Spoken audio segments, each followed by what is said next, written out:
Hello guys, welcome to our channel task exam made simple. आज हम बात करने जा रहे हैं भारतीय निर्वाचन आयोग और राज्य निर्वाचन आयोग के संदर्भ में। ये जो वीडियो जो है वो हमारे जो एप्लीकेशन है गूगल प्ले स्टोर से आपको मिल जाएगी। सर्च करिए टास्क एग्ज़ाम मेड सिंपल। उसमें आप चैट ऑप्शन में जा करके हमारी टीम को सीधे मैसेज कर सकते हैं। जो भी आपको किसी भी क्वेश्चन में डाउट है तो वो आप हमको क्वेश्चन मैसेज करिए या वो टॉपिक मेंशन कर दीजिए, उसका एक वीडियो हम आपको प्रोवाइड करा देंगे। वीडियो अगर संभव नहीं हो पाया तो अगर उससे संबंधित जो पीडीएफ्स वगैरह होंगी वो आपको प्रोवाइड करा दी जाएंगी, जिससे आपकी पढ़ाई में जो भी दिक्कतें आ रही हैं उसको दूर किया जा सके। तो उसी के तहत आज हमारे सामने ये टॉपिक आया था भारतीय निर्वाचन आयोग और राज्य निर्वाचन आयोग के बारे में। तो इसकी एक शॉर्ट समरी हमने बनाई है, इससे आप पूरी बातें इससे संबंधित जो भी हैं वो आप समझ जाएंगे। इससे बाहर के प्रश्न जो हैं वो ना के बराबर होंगे जो आपकी परीक्षा में आएंगे। और अभी तक जो हमने देखे हैं इससे संबंधित जो पुराने प्रश्न देखे हैं उनको भी इसमें हमने क्या किया है, इंक्लूड कर दिया है। तो ये अपने आप में एक कंप्लीट टॉपिक रहेगा। तो चलिए स्टार्ट करते हैं। तो भारतीय निर्वाचन आयोग के बारे में पहले हम बात करेंगे। यह स्थायी और स्वतंत्र निकाय है। स्थायी मतलब यह विघटित होने वाला नहीं है, जैसे कुछ अस्थायी उपबंध होते हैं हमारे भारतीय संविधान में। अस्थायी निकाय होते हैं, वो समय के साथ जो होते हैं वो खत्म हो जाते हैं। तो ये स्थायी निकाय है, स्वतंत्र निकाय है, मतलब स्वतंत्रता पूर्वक अपना काम जो है वो कर सकता है। तो एक तो बात ये हो गई। फिर है इसका गठन जो है भारत के संविधान के द्वारा किया गया है। तो मतलब ये संवैधानिक संस्था हो गई, कॉन्स्टिट्यूशनल बॉडी हो गई है। देश में इसका जो काम है वो है कि देश में स्वतंत्र और निष्पक्ष चुनाव कराना जो है ये इसका मूल उद्देश्य है, यह इसका जो है मूल काम है। जो 22 भाग हैं उनमें से जो भाग 15 है उसमें ये पूरी निर्वाचन व्यवस्था जो है बताई गई है। उसी के तहत ये भारतीय निर्वाचन आयोग का सृजन जो है वो हमारे यहाँ होता है। तो 324 से 329 तक आर्टिकल तक ये पूरी बातें बताई गई हैं। तो 324 में बताया गया है कि संसद जो है वो राज्य विधानमंडल, राष्ट्रपति, उपराष्ट्रपति के निर्वाचन, नियंत्रण व निर्देशन की जिम्मेदारी जो है वो चुनाव आयोग की रहेगी। मतलब 324 में ये बताया गया है कि संसद, राज्य विधानमंडल, राष्ट्रपति और उपराष्ट्रपति, ये चार लोगों का निर्वाचन, ध्यान रखिएगा ये पूछा जा सकता है प्रश्न। संसद, राज्य विधानमंडल, राष्ट्रपति, उपराष्ट्रपति, इनका निर्वाचन का निर्देशन और नियंत्रण की जिम्मेदारी जो है वो भारतीय निर्वाचन आयोग की रहेगी। ध्यान रखिएगा। आपके दिमाग में प्रश्न आ रहा होगा कि जो पंचायत के चुनाव हैं और नगर निगम के चुनाव, क्या वो भी अपना जो भारतीय निर्वाचन आयोग है करवाता है? तो ध्यान रखिएगा, उसके चुनाव की जिम्मेदारी जो है वो राज्य निर्वाचन आयोग की रहती है। जैसे मध्य प्रदेश राज्य निर्वाचन आयोग, ऐसे ही उत्तर प्रदेश में उत्तर प्रदेश राज्य निर्वाचन आयोग होगा। तो हर राज्यों की जो राज्य निर्वाचन आयोग संस्था होती है वो वहाँ के पंचायत और नगरीय निकाय के चुनावों की जिम्मेदारी जो है वो लेता है और वही चुनाव कंडक्ट करवाता है। तो ये चीज़ आप समझ गए हैं। तो दोनों में अंतर आपको समझ में आ रहा होगा। आगे हम बात करें तो ये अखिल भारतीय संस्था है, संवैधानिक संस्था है, मैंने बता दिया। इसका उपबंध जो है वो हमारे भारतीय संविधान में है, संविधान के द्वारा गठित किया गया है, इसलिए ये कैसी संस्था है? संवैधानिक संस्था है और पूरे भारत के लिए है, अखिल भारतीय संस्था है। निर्वाचन आयोग की स्थापना जो है, ये प्रश्न जो है ये पूछा गया है विगत परीक्षाओं में। तो 25 जनवरी 1950 को की गई। ध्यान रखिएगा, 25 जनवरी 1950 को की गई। इसीलिए राष्ट्रीय मतदाता दिवस जो है वो 25 जनवरी को मनाया जाता है। एक क्वेश्चन अभी आया था, मैं अभी पेपर सॉल्व कर रहा था, तो उसमें था कि पहली बार राष्ट्रीय मतदाता दिवस जो है वो कब मनाया गया? तो ध्यान रखिएगा 2011 में मनाया गया। तो ये हमारा हो गया राष्ट्रीय मतदाता दिवस 25 जनवरी को। 25 जनवरी 1950 को, 1950 याद रखिए, जब हमारा देश गणतंत्र हुआ तो हमने ये उपबंध कर लिया है। बस 25 जनवरी याद रखिएगा। 26 जनवरी 1950 को हमारा संविधान लागू भी हो जाता है। तो 26 जनवरी के एक दिन पहले 25 जनवरी 1950 को हमने इसकी स्थापना की। तो ये हो गया हमारा राष्ट्रीय मतदाता दिवस। अब अगर हम बात करें मतदान की, तो आप जानते हैं कि हमारे यहाँ मतदान की जो न्यूनतम आयु है वो 18 वर्ष है। तो पहले जो न्यूनतम आयु थी वो 21 वर्ष हुआ करती थी। तो 61वां संविधान संशोधन 1988 89 में लागू होता है। वैसे संविधान संशोधन अधिनियम जो है वो 1988 का है। तो मतदान की जो उम्र है वो 21 वर्ष से घटा करके 18 वर्ष की गई। आज वर्तमान में आप देखिए 18 वर्ष से अधिक, न्यूनतम 18 वर्ष या उससे अधिक का कोई भी व्यक्ति जो है वो हमारे यहाँ मतदान कर सकता है। तो कुल मिलाकर के ये आपको ध्यान रखना है कि किस संविधान संशोधन के तहत मतदाता की उम्र जो है वो 21 से 18 की गई। तो 61वां संविधान संशोधन अधिनियम है 1988 का। मुख्यालय जो है भारतीय निर्वाचन आयोग का नई दिल्ली में है। अब थोड़ा सा ये देखते हैं, ये इम्पोर्टेंट है, इसको समझिए। 25 जनवरी 1950, 25 जनवरी 1950 को स्थापना हुई। तो 25 जनवरी 1950 से 15 अक्टूबर 1989, ध्यान रखिएगा, ये डेट याद रखिए, 15 अक्टूबर 1989 तक चुनाव आयोग जो है वो एक सदस्यीय था। एक सदस्यीय मतलब एक सदस्य हुआ करता था। फिर 16 अक्टूबर मतलब 15 के जस्ट अगले दिन 16 अक्टूबर 1989 से 1 जनवरी 1990 तक इसको 3 सदस्यीय किया गया। फिर उसके बाद 2 जनवरी 1990 से 30 सितंबर 1993 तक फिर इसको एक सदस्यीय कर दिया जाता है। तो ये ध्यान रखिएगा, पहले 25 जनवरी से 15 अक्टूबर तक एक सदस्यीय हुआ, 16 अक्टूबर से 1 जनवरी तक 3 सदस्यीय हुआ, 2 जनवरी 1990 से 30 सितंबर 1993 तक फिर एक सदस्यीय हुआ, और 1 अक्टूबर 1993, ये डेट इंपॉर्टेंट है, 1 अक्टूबर 1993 से वर्तमान तक यह अभी भी 3 सदस्यीय निकाय के रूप में कार्यरत है। 3 सदस्यीय निकाय मतलब एक होता है मुख्य निर्वाचन आयुक्त और 2 अन्य निर्वाचन आयुक्त होते हैं। तो ये ध्यान रखिएगा, 2 अन्य निर्वाचन आयुक्त होते हैं और एक होता है मुख्य निर्वाचन आयुक्त। वैसे अगर देखा जाए व्यवहारिक रूप से तो तीनों जो हैं वो एक ही स्तर के व्यक्ति हैं। अब चूंकि उन तीनों में से किसी एक को हम मुख्य निर्वाचन आयुक्त के रूप में सुशोभित कर देते हैं, और ज़्यादातर मामलों में जो होता है वो सामंजस्य काम होता है, कहीं अगर कुछ विवाद हो जाए तो बहुमत के आधार पर निर्णय जो है वो ले लिया जाता है। तो ये हमारे यहाँ 3 टियर जो सिस्टम है ये हमारे यहाँ निर्वाचन आयोग का देखने को मिलता है। तो ये आप समझ गए होंगे। कुछ अनुच्छेद हैं, मैंने आपको शुरू में ही बता दिए कि अनुच्छेद 324 से 329 तक जो है वो हमको ये जो हमारा निर्वाचन आयोग है इससे संबंधित अनुच्छेद देखने को मिलते हैं। तो 324 से लेकर के 27 तक में पहले देखते हैं कौन कौन सी बातें हैं। 324 में चुनावों के लिए निहित दायित्व, अधीक्षक, निर्देशन और नियंत्रण की बातें जो हैं वो 324 में की गई हैं।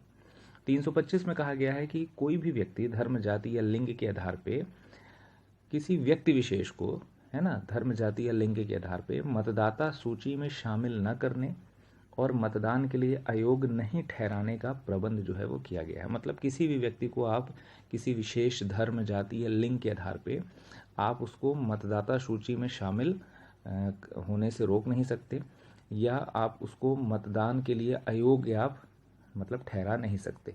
तो ये आप ध्यान रखिएगा। 325 में बताया गया है कि धर्म, जाति या लिंग के आधार पर किसी भी व्यक्ति को मतदान करने के लिए नहीं रोका जाएगा, ना ही उसका नाम मतदाता सूची से पृथक किया जाएगा। 326 में बताया गया है कि लोकसभा और राज्य की विधानसभा के लिए वयस्क मताधिकार, वयस्क मताधिकार वही, इसको इंग्लिश में कहते हैं यूनिवर्सल एडल्ट सफरेज, मतलब जो हमारे यहाँ 18 वर्ष की जो उम्र है न्यूनतम मतदान के लिए, ये वयस्क मताधिकार। हमारे यहाँ मताधिकार की जो वयस्क की उम्र मानी गई है वो 18 वर्ष मानी गई है। तो वयस्क मताधिकार के बारे में कहाँ बताया गया है? अनुच्छेद 326 में, ये ध्यान रखिएगा। लोकसभा और राज्य की विधानसभाओं के लिए वयस्क मताधिकार की बातें यहाँ पे की गई हैं।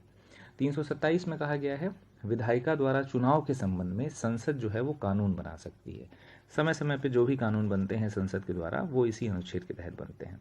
तो ये आप समझ गए होंगे 327। आगे बात करते हैं।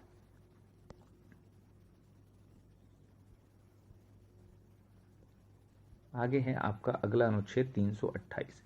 328 अनुच्छेद में कहा गया है कि राज्य के विधानमंडल को इसके चुनाव के लिए कानून बनाने की शक्ति। तो 327 में जहां संसद कानून बना सकता था, वहीं 328 में राज्य का विधानमंडल जो है वो, चूंकि विधानमंडल के भी चुनाव जो है वो करवाता है भारतीय निर्वाचन आयोग, तो राज्य के विधानमंडल को भी चुनाव के लिए कानून बनाने की शक्ति जो है वो 328 में दी गई है। 329 में कहा गया है कि चुनावी मामलों में अदालतों द्वारा हस्तक्षेप करने के लिए बाध्यकारी, ये प्रबंध जो है वो अनुच्छेद 329 में किया गया है। तो ये कुछ अनुच्छेद हैं जो कई बार सीधे तौर पे प्रश्न जो हैं पूछ लिए जाते हैं कि इस अनुच्छेद में किस चीज़ का वर्णन है, तो इसको ध्यान रखिए। 4-5 अनुच्छेद हैं, 2 से 4 बार पढ़ेंगे तो वो चीज़ें आपके दिमाग में फिक्स हो जाएंगी। फिर अगर ये कुछ फैक्ट हैं, आया हुआ है, ये तो बहुत बार क्वेश्चन आया है कि पहले मुख्य निर्वाचन आयुक्त का नाम बताइए, सुकुमार सेन, है ना, ये तो बहुत ही मतलब परंपरागत फैक्ट है और काफ़ी बार जो है वो क्वेश्चन जो है वो आया हुआ है।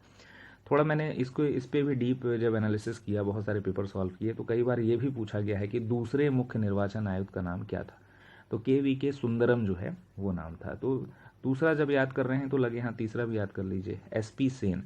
तो ये ऐसे याद कर लीजिए, मैंने जो याद किया है कि पहले सेन है, दूसरे सुंदर हैं और तीसरे फिर सेन है।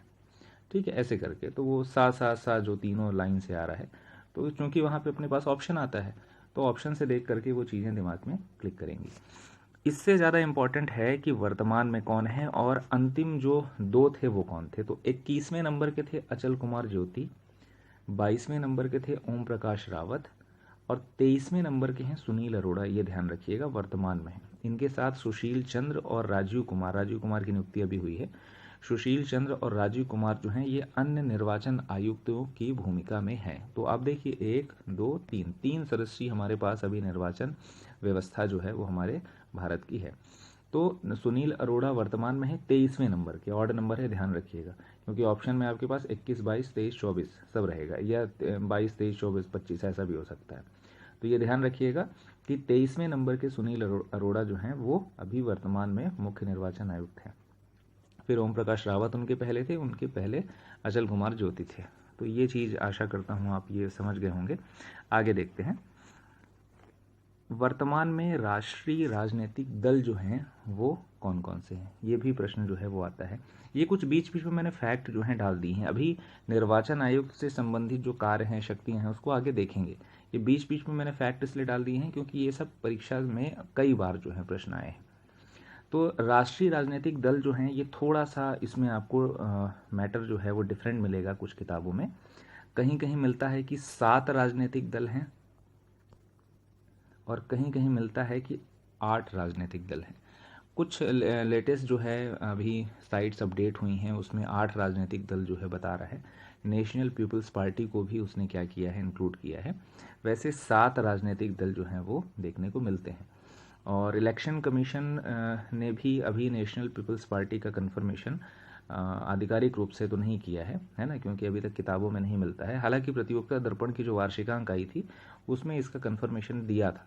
तो बहुत ज़्यादा स्पष्ट नहीं है, थोड़ा इसको देखिएगा। जब ऑप्शन हमारे पास क्लियर रहे, 8 जब रहे तो फिर हम 8 पे जा सकते हैं, अदरवाइज़ हमको 7 ही नेशनल पार्टीज ध्यान में रखनी है। तो ये पूरी आपको याद होनी चाहिए।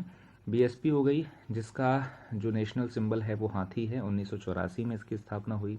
भारतीय जनता पार्टी बीजेपी जिसको आप कहते हैं, कमल का फूल है, 1980 में इसकी स्थापना हुई। भारतीय कम्युनिस्ट पार्टी जिसको आप सीपीआई कहते हैं, हसिया बाली है, 1925 में इसकी स्थापना हुई।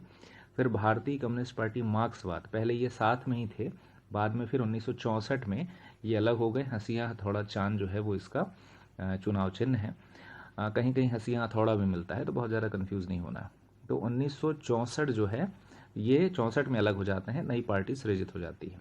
भारतीय राष्ट्रीय कांग्रेस तो आप जानते ही हैं, पंजा है, 1885 में इसकी स्थापना हुई थी, एओ ह्यूम ने की थी। राष्ट्रीय कांग्रेस पार्टी जिसको आप national Congress party NCP, Sharad Pawar वाली पार्टी है, ये घड़ी इसका चुनाव चिन्ह है और 1999 में इसकी स्थापना होती है।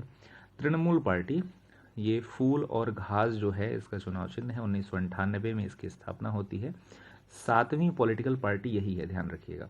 और 8वीं जो है ये नेशनल पीपल्स पार्टी जो है 2013 में संगमा साहब इसकी स्थापना करते हैं। किताब इसका जो है वो चिन्ह है, ये ध्यान रखिएगा। तो ये इसके इस संबंध में थोड़ा सा कहीं ना कहीं विवाद देखने को मिलता है कि अभी कंफर्मेशन कुल मिला करके नहीं है, लेकिन अगर ध्यान रखिएगा अगर 8 ऑप्शन में रहता है तो 8 पे आप जा सकते हैं। इसका थोड़ा सा नेशनल पीपल्स पार्टी का आप वेबसाइट खोल करके भी देख सकते हैं, वहाँ पे भी इससे संबंधित जो हैं अपडेट्स मिल जाएंगे आपको। तो कुल मिलाकर के राष्ट्रीय राजनीतिक दल आपको यहाँ पे 8 देखने को मिल रहे हैं। कुछ चुनाव सुधार समितियाँ जो हैं वो गठित की गई थी, उनको भी देख लीजिए। तारकुंडे समिति 1974-75 में गठित की गई। दिनेश गोस्वामी समिति 1990 में गठित की गई। इंद्रजीत गुप्ता समिति 1998 में गठित की गई। फिर के संथानम समिति जो है वो चुनाव सुधार से संबंधित गठित की गई। तो कुल मिलाकर के ये कुछ समितियां थीं जो हमने पढ़ा, और समितियों में सीधे सीधे ऐसे ही प्रश्न आते हैं कि ये समिति जो है चुनाव से संबंधित, चुनाव सुधार से संबंधित समिति कौन सी है ना। तो ऐसे आपको 1 2 3 4 ऑप्शन दे देगा, उसमें से आपको चूज करना होगा या निम्न में से कौन सी नहीं है। तो ये सीधे सीधे प्रश्न आते हैं। चुनाव सुधार से समितियों से जो कुछ सिफारिशें होती हैं वो मैंने आगे इंक्लूड की हैं, उसको देख लेंगे भी आगे, तो वो भी कई बार आ जाता है। तो कुछ जो इंपॉर्टेंट है वो मैंने आगे अभी प्रीलिम्स फैक्ट्स में नोट डाउन करवा दिया है, तो उसको अभी आगे देखते हैं। अब देखते हैं 324 अनुच्छेद। अब एक एक अनुच्छेद के बारे में अपन देखेंगे जो काम के हैं। बहुत सारे अनुच्छेदों में कुछ प्रावधान बस किए गए हैं, तो उसको वन लाइन्स के रूप में देखेंगे। जहाँ पे डिटेल की ज़रूरत है वहाँ पे अपन डिटेल से पढ़ लेते हैं। जैसे 324 में मैंने आपको बताया था कि चुनाव आयोग से संबंधित जो प्रावधान दिए गए हैं उसको देखते हैं कौन कौन से। 324 में ही बताया गया है कि निर्वाचन आयोग जो है वो एक मुख्य निर्वाचन आयुक्त और दो अन्य निर्वाचन आयुक्तों से मिलकर के बनेगा।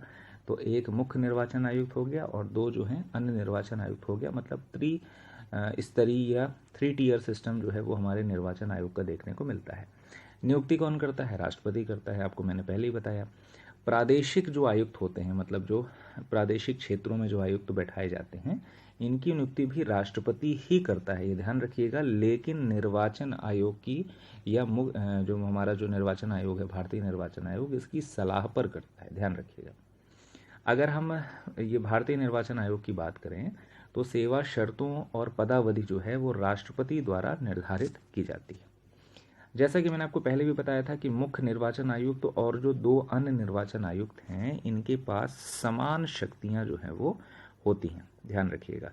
अच्छा, अगर इनकी हम स्थिति की बात करें तो इनका जो औहदा होता है, इनकी जो स्थिति होती है, जैसे सर्वोच्च न्यायालय के न्यायाधीश की स्थिति होती है उसी प्रकार से इनकी होती है। मतलब इनकी स्थिति जो है वो सर्वोच्च न्यायालय के न्यायाधीश के समान होती है। तो ये भी आपको ध्यान रखना है, ये पूछ सकता है।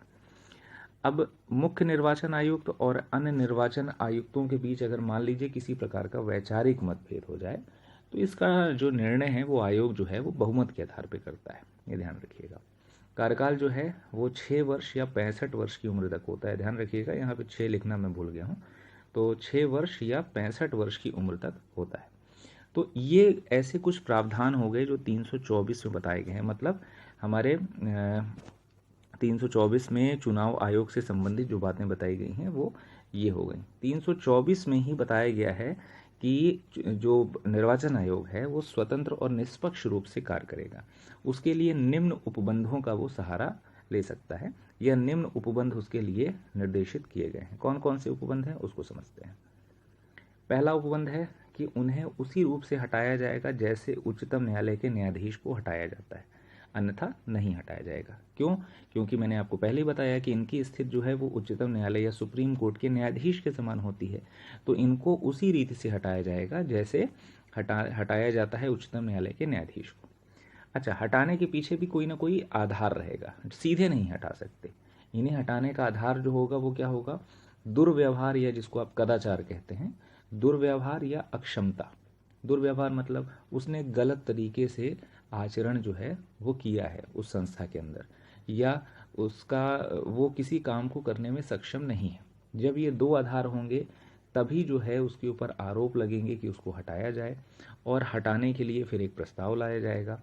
संसद के दोनों सदन, मतलब लोकसभा और राज्यसभा, तो संसद के दोनों सदनों में विशेष बहुमत से, ध्यान रखिएगा, विशेष बहुमत से पारित कर इन्हें राष्ट्रपति द्वारा हटाया जा सकता है। हटाएगा राष्ट्रपति ही, लेकिन संसद के माध्यम से हटा रहा है, ध्यान रखिएगा।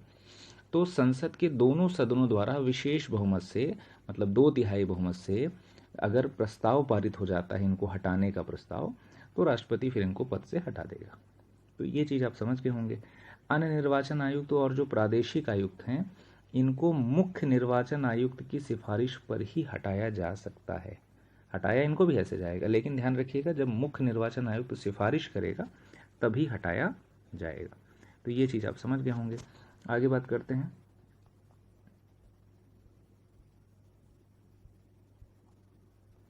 निर्वाचन आयोग के सदस्यों की अर्हता संविधान में निर्धारित नहीं की गई है, तथा निर्वाचन आयोग के सदस्यों की पदावधि का भी उल्लेख नहीं है। तो अब जब उल्लेख नहीं है तो फिर इनका निर्धारण कौन करेगा? तो इनकी सेवा शर्तों और पदावधि का निर्धारण जो है वो राष्ट्रपति करता है, लेकिन संसद द्वारा बनाई गई विधियों के अधीन ही करेगा। ध्यान रखिएगा, संसद जो नियम कायदा कानून बना करके रखी है उनको ध्यान में रखते हुए राष्ट्रपति इनकी सेवा शर्तों और पदावधि का निर्धारण कर देता है। हालांकि राष्ट्रपति के प्रसाद पर्यंत पद ये धारण नहीं करते हैं, ये ध्यान रखिएगा। जैसे सामान्यतः ये देखा जाता है कि जो राष्ट्रपति के प्रसाद पर्यंत पद को धारण करते हैं उन्हीं के संबंध में ही ये सेवा शर्त और पदावधि का निर्धारण राष्ट्रपति करता है, लेकिन यहाँ पे ऐसा नहीं है। इनका सेवा शर्त और पदावधि का निर्धारण राष्ट्रपति जरूर कर रहा है, लेकिन इनको वैसे ही हटाया जाता है जैसे उच्चतम न्यायालय के न्यायाधीश को हटाते हैं, ध्यान रखिएगा। कुछ नोट करके मैंने कुछ बातें यहाँ पे लिखी हैं, इसको आप समझिए। तीसरे मुख्य निर्वाचन आयुक्त के कार्यकाल से ही 6 वर्ष या 65 वर्ष की आयु वाली जो व्यवस्था लागू हुई है वो व्यवहार में लाई गई। तो मतलब अगर ऐसा प्रश्न आ जाए कि कौन से क्रम के मुख्य निर्वाचन आयुक्त के समय से 6 वर्ष या 65 वर्ष की आयु वाली व्यवस्था व्यवहार में लाई गई, तो तीसरे मुख्य निर्वाचन आयुक्त। तीसरे कौन थे आपको याद होगा, मैंने आपको बताया था, पहले सेन, फिर दूसरे सुंदरम, तीसरे फिर सेन। तो वो जो तीसरे वाले जो सेन थे उनके समय से ही ये व्यवस्था लागू होती है। फिर ये बहुत बार प्रश्न पूछा गया है, श्रीमती रमा देवी एकमात्र महिला कार्यवाहक मुख्य निर्वाचन आयुक्त रही हैं, ये भी आपको ध्यान रखना है, ये भी इम्पोर्टेंट है। टी.एन. शेषन ने मुख्य चुनाव आयुक्त से जब सेवानिवृत्ति ले ली तो राष्ट्रपति पद का इन्होंने चुनाव लड़ा था, ये ध्यान रखिएगा, एकमात्र व्यक्ति हैं राष्ट्रपति पद का चुनाव लड़ने वाले। तो ये भी आपको ध्यान रखना है, यहाँ से भी प्रश्न जो है उठ सकते हैं। टी.एन. शेषन की अगर बात करें तो काफ़ी महत्वपूर्ण व्यक्ति हैं। चुनाव आयोग के सुधार के लिए, चुनाव आयोग के निष्पक्ष रहने के लिए और चुनाव आयोग में ये त्रिस्तरीय व्यवस्था करने के लिए टी.एन. शेषन का एक बढ़िया योगदान रहा है। जब ये चुनाव आयोग जो है हमारा त्रिस्तरीय हुआ उस समय टी.एन. शेषन ही मुख्य निर्वाचन आयुक्त थे। अगला है एस.वाई. कुरैशी जो हैं प्रथम मुस्लिम मुख्य निर्वाचन आयुक्त रहे हैं। तो ये चीज़ें जो हैं वो भी परीक्षा में आई हुई हैं, इसको भी ध्यान रखना है। आयोग की शक्तियों और कार्यों को भी देख लेते हैं, कौन कौन से इंपॉर्टेंट है। राजनीतिक दलों को मान्यता प्रदान करना, आप जानते ही हैं। निर्वाचन चिन्ह आवंटित करना, निर्वाचन से संबंधित अगर कोई विवाद आ जाता है उसके लिए एक अधिकारी नियुक्त करना भी इसका काम है। आचार संहिता का निर्माण करना, विधान परिषद के सदस्यों की योग्यता से संबंधित मसलों पर राज्यपाल को परामर्श देना, चुनावी तंत्र का पर्यवेक्षण करना, निर्वाचन की तिथि और समय सारणी निर्धारित करना, अनियमितता अगर कभी हो जाती है तो निर्वाचन को रद्द करना, निर्वाचन नियमावली तैयार करना और सभी योग्य मतदाताओं को पंजीकृत करने का काम भी जो है वो मुख्य निर्वाचन आयुक्त का है। प्रदर्शन के आधार पे राष्ट्रीय और राज्य स्तरीय जो दल हैं इनको दर्जा देना, प्रत्येक मतदान केंद्रों के लिए पीठासीन अधिकारी की नियुक्ति करना, मतदाताओं को राजनीतिक प्रशिक्षण देना, चुनाव लड़ने के लिए व्यक्ति की पात्रता निर्धारित करना और शांतिपूर्ण ढंग से चुनाव को संपादित करना, ये सब काम जो हैं वो आयोग की शक्तियों के अंतर्गत या आयोग के कार्यों के अंतर्गत आते हैं, ये आपको ध्यान रखना है। तो इस तरीके से आपने ये सब चीज़ें देखी जो आयोग की शक्तियों और कार्य से संबंधित हैं। सामान्य रूप से इनसे एक ही प्रश्न बनता है कि निम्न में से कौन से आयोग की शक्ति और कार्य जो है वो है या नहीं है, ऐसा है। ये एक इम्पॉर्टेंट प्रश्न है कि राष्ट्रपति अनुच्छेद 103 के तहत संसद के सदस्यों की अयोग्यता के संबंध में निर्वाचन आयोग से परामर्श करता है। तो ये तो बात हो गई राष्ट्रपति की। और अनुच्छेद 152 जब आप देखेंगे तो राज्य विधानमंडल के सदस्यों की अयोग्यता के संबंध में राज्यों के राज्यपाल निर्वाचन आयोग से परामर्श करते हैं। तो आप समझ गए होंगे कि अगर राज्यपाल को अगर किसी भी राज्य विधानमंडल के सदस्यों की अयोग्यता के संबंध में परामर्श करना है तो अनुच्छेद 192 के तहत करेगा, और राष्ट्रपति अगर है संसद के सदस्यों की अयोग्यता के संबंध में अगर परामर्श करना है निर्वाचन आयोग से तो आर्टिकल 103 के तहत करेगा। तो आप समझ सकते हैं निर्वाचन आयोग को सिविल न्यायालय की शक्तियाँ प्राप्त है। ये कुछ प्रीलिम्स के फैक्ट्स हैं जो मैंने यहाँ पे इंक्लूड किए हैं, इसको भी देखिए। 1952, 1963, 1973 और 2002 ये 4 ऐसे वर्ष हैं जब परिसीमन आयोग का गठन किया गया है। परिसीमन आयोग का गठन सामान्यतः चुनावी सीमाओं का निर्धारण करने के लिए किया जाता है चुनाव से पहले, और 2002 में जो अंतिम परिसीमन हुआ था तब से लेकर आज तक कोई परिसीमन आयोग का गठन नहीं किया गया है। भारत में मत देने का अधिकार एक बार पूछा गया था, कैसा अधिकार है, तो ध्यान रखिएगा विधिक या वैधानिक अधिकार के रूप में मत देने का अधिकार या निर्वाचित होने का अधिकार जो है माना जाता है। भारत की जो निर्वाचन प्रणाली है वो ब्रिटेन की निर्वाचन प्रणाली के समान देखी जाती है। 1926 में सर्वप्रथम महिलाओं को मत देने का अधिकार प्राप्त हुआ। 16 अक्टूबर 1989 को निर्वाचन आयोग को 3 सदस्यीय आयोग सर्वप्रथम बनाया गया। मैंने आपको पहले इसको एक्सप्लेन किया है कि पहले 1 सदस्यीय रहता है, फिर आपको 3 सदस्यीय, फिर 1 सदस्यीय, फिर 3 सदस्यीय। तो ये ध्यान रखिएगा 16 अक्टूबर 1989 को सबसे पहली बार निर्वाचन आयोग को 3 सदस्यीय बनाया जाता है। ये भी इंपॉर्टेंट है, चुनाव की अधिसूचना जो है वो राष्ट्रपति जारी करता है लोकसभा और राज्यसभा के लिए, और विधानसभा और विधान परिषद के लिए राज्यपाल जारी करता है। जनप्रतिनिधित्व अधिनियम 1951 की धारा 14 के तहत जो है वो ये चीज़ जारी की जाती है। फिर मैंने आपको बताया था कि जो समितियां हैं, जैसे तारकुंडे समिति हो गई, संथानम समिति हो गई, तो मैंने आपको बताया था कि इससे जो संबंधित फैक्ट्स हैं वो मैं आपको अलग से बता दूंगा। तो ये वही फैक्ट्स हैं। तारकुंडे समिति की अगर बात करें 1974-75 में जो गठित हुई थी, वो उन्होंने जो सिफारिश दी थी उसमें कहा था कि मताधिकार की जो आयु है वो 21 से घटा करके 18 वर्ष की जाए, राज्य निर्वाचन आयोग की स्थापना की जाए। उस समय नहीं था इसलिए उसने सिफारिश की थी।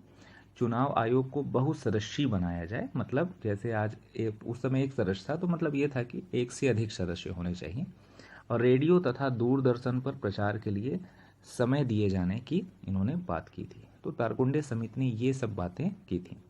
दिनेश गोस्वामी समिति की बात करें तो सबसे पहली बार ईवीएम के प्रयोग और फोटो युक्त परिचय पत्र, आप देखते होंगे जो आपका इलेक्शन वोटर आईडी कार्ड होगा उसमें फोटो लगी रहती है, तो फोटो युक्त परिचय पत्र उपलब्ध कराने की जो पहली बार सिफारिश की वो दिनेश गोस्वामी समिति ने सिफारिश की। उम्मीदवारों के लिए न्यूनतम शैक्षणिक योग्यता निर्धारित करने की सिफारिश जो है वो संथानम समिति ने की थी। विश्व के 22 देशों में अनिवार्य मतदान की व्यवस्था वर्तमान में लागू है। लोक प्रतिनिधित्व अधिनियम संशोधन अधिनियम 1996 में यह व्यवस्था है कि मतदान के 48 घंटे पहले, ध्यान रखिएगा, मतदान के 48 घंटे पहले चुनाव प्रचार बंद कर दिया जाना चाहिए। ध्यान रखिएगा, 48 घंटे पहले, मतलब 2 दिन, मोटा मोटा याद रखिए। तो 48 घंटे पहले जो है वो चुनाव प्रचार बंद कर दिया जाना चाहिए, और इसका अगर कोई उल्लंघन करता है तो 2 वर्ष की कारावास, 250 रुपये जुर्माने का दंड जो है वो दिया जाना लागू होगा इस पर। तो ये बातें हो गई लोक प्रतिनिधित्व संशोधन अधिनियम 1996 की। आगे देखते हैं, कुछ और फैक्ट्स हैं जिनको अपन देखते हैं जो प्रीलिम्स की परीक्षा में आए हुए हैं। भारत में ईवीएम मशीन का जो आविष्कार जो है वो एमवी हनीफा के द्वारा किया गया। ये नाम ध्यान रखिएगा, एमवी हनीफा। ईवीएम मशीन का आविष्कार जो है वो इनके द्वारा किया गया। ईवीएम मशीन जो कंपनी बनाती है, electronic corporation of India, Bangalore की कंपनी है। पहली बार इसका प्रदर्शन जो है 1979 में किया गया था। 1979 में इसका पहली बार जो है प्रदर्शन किया गया था। फिर 1979 के बाद 1982 में केरल विधानसभा चुनाव में प्रायोगिक तौर पे इसका इस्तेमाल होता है। तो अगर कभी ऐसा प्रश्न आए कि प्रायोगिक तौर पे इसका इस्तेमाल कब होता है, तो 1982 में होता है। फिर 1999 में गोवा विधानसभा का संपूर्ण चुनाव जो है वो ईवीएम से कराया गया। तो अगर ऐसा प्रश्न आए कि किस विधानसभा का या कहाँ किस राज्य का पूरा चुनाव जो है ईवीएम से कराया गया, तो ध्यान रखिएगा गोवा विधानसभा का 1999 में। सरकार ने वर्ष 2014 में लोकसभा और विधानसभा के चुनावों में जो खर्च की अधिकतम सीमा होती है वो तय करके 70 लाख लोकसभा के लिए, और छोटे जो राज्य हैं, छोटे राज्य की जो श्रेणियां बनी हैं उनके लिए 54 लाख, और इसी प्रकार विधानसभा के लिए 28 लाख, और जो पूर्वोत्तर और पर्वतीय राज्य हैं उनके लिए 20 लाख रुपए तय कर दी गई है। तो ये जो अधिकतम खर्च की सीमा है, मतलब एक चुनाव में आप कितना खर्च कर सकते हो, तो उसकी एक अधिकतम लिमिट जो है वो भारतीय निर्वाचन आयोग ने, चुनाव आयोग ने फिक्स कर दी है। तो ध्यान रखिएगा, लोकसभा के लिए 70 लाख, छोटे राज्यों के लिए 54 लाख, विधानसभा के लिए 28 लाख, और पूर्वोत्तर और पर्वतीय जो राज्य हैं उनके लिए 20 लाख। फिर चुनाव में जो उपयोग होने वाली जो स्याही होती है, अमिट स्याही होती है, आप देखते होंगे जब आप वोट डालने जाते हैं तो एक स्याही का उपयोग किया जाता है। वो देश में सिर्फ एक जगह बनती है, Mysore paints and varnish limited company है वो बनाती है, कर्नाटक सरकार के अधीन है। पहली बार इसका प्रयोग 1962 में किया गया था जब तीसरा लोकसभा चुनाव चल रहा था। सिल्वर नाइट्रेट का एक विलयन होता है, और जो हमारे त्वचा पे जो नमक, पसीना जैसे होता है तो उसमें नमक का जो विलयन रहता है, तो नमक के साथ ये अभिक्रिया करके सिल्वर क्लोराइड के रूप में ये निर्मित हो जाता है। तो ये आप ध्यान रखिए कि 1962 में तीसरे लोकसभा चुनाव में इसका प्रयोग किया गया था पहली बार। सिल्वर नाइट्रेट का ये विलयन होता है। तो ये बातें हो गई आपके जितनी प्रीलिम्स में कई बार जो प्रश्न पूछे गए हैं या पुरानी कोई परीक्षाओं में प्रश्न आए हैं वो सब मैंने इसमें इंक्लूड कर दिए हैं। अब एक टर्म आता है आम चुनाव, मध्यावधि चुनाव और उपचुनाव। ये टर्म जो है ये काफ़ी बार जो है ये परीक्षा में आया है, और ये इसमें लोग बड़े कंफ्यूज होते हैं कि आम चुनाव क्या होता है। सुनते भी होंगे आप लोग सामान्य तौर पे कि मध्यावधि चुनाव क्या होता है, उपचुनाव क्या होता है। ये सब प्रश्न जो हैं ये अक्सर कभी कभी पूछ लिए जाते हैं, तो इसके बारे में हमको पता होना चाहिए। तो आप ये जानते हैं जैसे सामान्य तौर पे लोकसभा का चुनाव होता है, विधानसभा का चुनाव होता है। तो मान लीजिए लोकसभा की अगर हम बात करें या विधानसभा की बात करें तो इसका सामान्य रूप से कार्यकाल जो है 5 वर्ष जो है वो माना जाता है। तो लोकसभा और राज्य विधानसभा द्वारा अपना कार्यकाल पूरा कर लेने के पश्चात जो चुनाव कराया जाता है उसको हम आम चुनाव कहते हैं। मतलब 5 साल का कार्यकाल पूरा हो गया, अब इसके बाद चुनाव होना है, तो वो चुनाव जो होगा वो आम चुनाव होगा। लेकिन मान लीजिए कि बीच में मतलब 5 साल से पहले ही अगर लोकसभा या विधानसभा भंग हो गई किसी कारण से, अगर भंग हो गई तब तो ज़रूरी है कि नया चुनाव करवाया जाए। तो इसको कहेंगे मध्यावधि चुनाव, मतलब मध्य अवधि में अब चुनाव हो रहा है इसलिए मध्यावधि चुनाव होता है। तो ये दोनों चीज़ें आप समझ गए होंगे। अगला है, अगर मान लीजिए कि कोई लोकसभा या राज्य विधानसभा में कोई स्थान जो है वो रिक्त हो जाए। रिक्त क्यों हो जाए? मान लीजिए कोई प्रत्याशी जो है वो मर जाए, या वो त्यागपत्र दे दे, या वो अयोग्यता के आधार पे उसको हटा दिया जाए सदन से, तो उसको भरने के लिए चुनाव तो करवाना पड़ेगा, उसको उपचुनाव कहते हैं। तो 3 वर्ड आप समझ गए होंगे, आम चुनाव, मध्यावधि चुनाव और उपचुनाव। तीनों में आपको एक चीज़ समझ में आ रही होगी कि जो उपचुनाव है उसमें जो व्यक्ति चुना जाएगा वो जितना कार्यकाल उस पहले वाले व्यक्ति का बचा है उतने ही कार्यकाल तक वो नियुक्त होगा। जैसे मान लीजिए कि कोई व्यक्ति जो है 5 साल के लिए चुना गया, अब मान लीजिए कि उसकी 1 साल के बाद मृत्यु हो गई, तो 1 साल के बाद जैसे उसकी मृत्यु हुई तो नया व्यक्ति चुना गया, तो शेष कार्यकाल कितना बचा? 5 - 1 = 4। तो 4 वर्ष के लिए ही जो व्यक्ति नियुक्त होगा उसका चुनाव 4 वर्ष के लिए हुआ है, मतलब वो 4 वर्ष तक ही काम करेगा।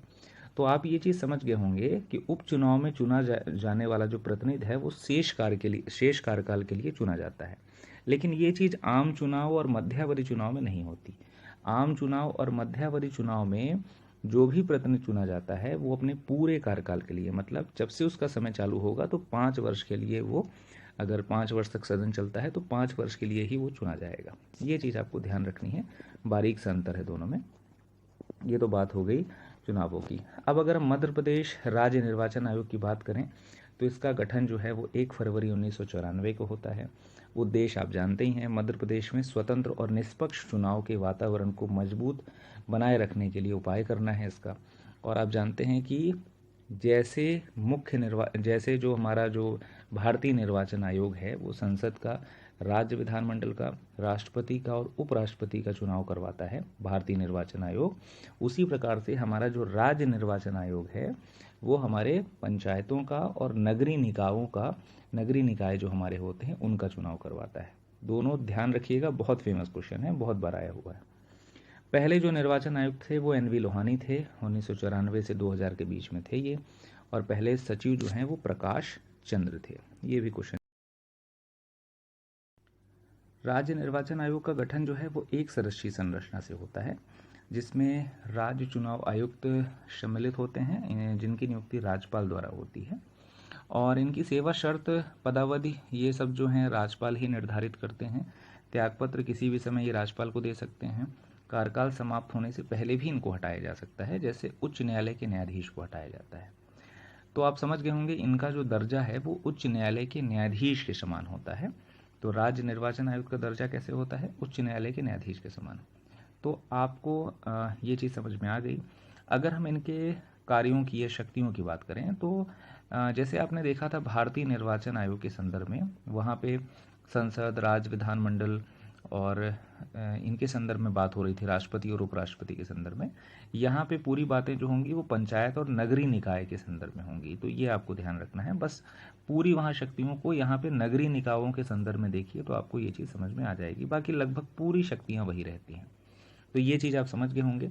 तो आशा करता हूँ ये पूरा जो वीडियो है जो आपको आज मैंने प्रोवाइड कराया ये आपको समझ में आ गया होगा। कोई भी अगर मान लीजिए आपको डाउट है इससे संबंधित, आप चैट सेक्शन में जा करके सीधे हमारी टीम को मैसेज कर सकते हैं और वो उसका रिजोल्यूशन आपको वहाँ पे प्रोवाइड करा दिया जाएगा। तो आज इस वीडियो में इतना ही, और अगर इससे संबंधित कोई डाउट्स हैं, कोई अगर आपको टॉपिक समझना है तो आप हमको मैसेज करिए, उसका वीडियो इसी प्रकार से आपको बना करके दे दिया जाएगा। तो इस वीडियो में इतना ही, थैंक यू।